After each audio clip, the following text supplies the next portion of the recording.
আমার ইউটিউব চ্যানেলের সাথে যারা যুক্ত আছেন, একটা সাকসেসফুল কেস দেখাচ্ছি। দেখুন, আমার এই পেশেন্ট তাহমিনা আক্তার, ওনার যে একটা প্রবলেম ছিল ভমিটিং, ইটিং আফটার।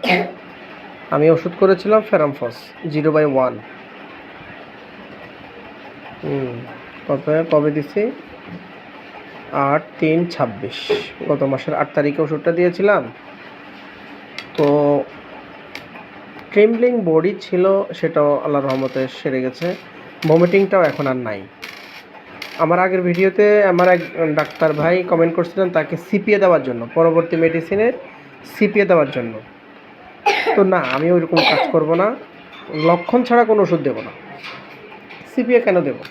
সিপিএর পেশেন্ট না তো, এগুলো তো একটা ধাতুগত চিকিৎসা, কনস্টিটিউশনাল মোডে ট্রিটমেন্ট করতে হবে না ভাই। তো ওই হিসাবে আমি সিপিএ কেন দেব? সিপিএ তো মানে এক ধরনের স্যাডনেস ভিতরে কাজ করে না, বিমর্ষ মন, দুঃখ ভরা মন। তো ওনার কি এই ধরনের প্রবলেম আছে? এরপরে প্রলাপস অফ ইউটেরাস, এগুলো তো আপনারা জানেন। তো আমি সিপিএ কেন দিতে যাব?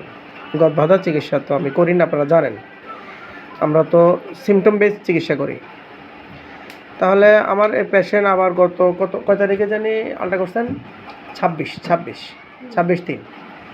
হ্যাঁ, তো 8/3-এ ওষুধ ফেরামফস ছিল, ভমিটিং, ট্রেমব্লিং বডি, ভার্টিগো।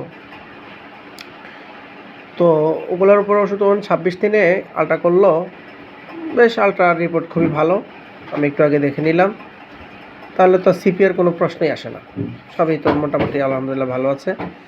এখন তাকে করতে হবে, যেহেতু কয় তারিখে ডেট দিছি ডিডি? হ্যাঁ, জুলাইয়ের 13 তারিখ। জুলাইয়ের 13 তারিখ, হ্যাঁ, জুলাইয়ের 13 তারিখ।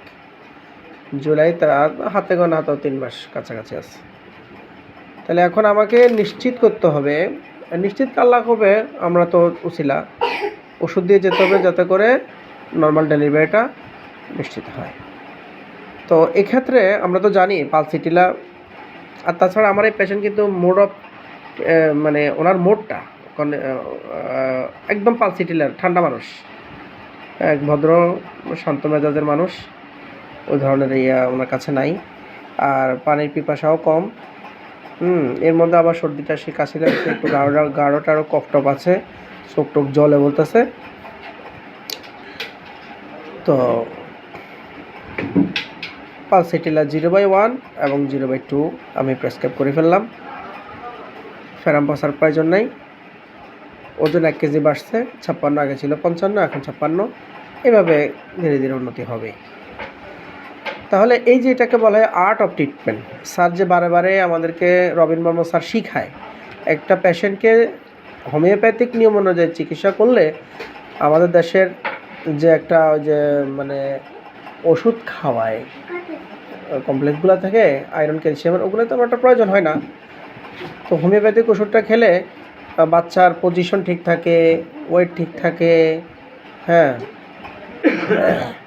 নানান রকমের রোগ থেকেও কিন্তু অনেক সময় গর্ভকালীনও অনেক রোগ হয় বাচ্চাদের, সেগুলো থেকেও ভালো থাকে।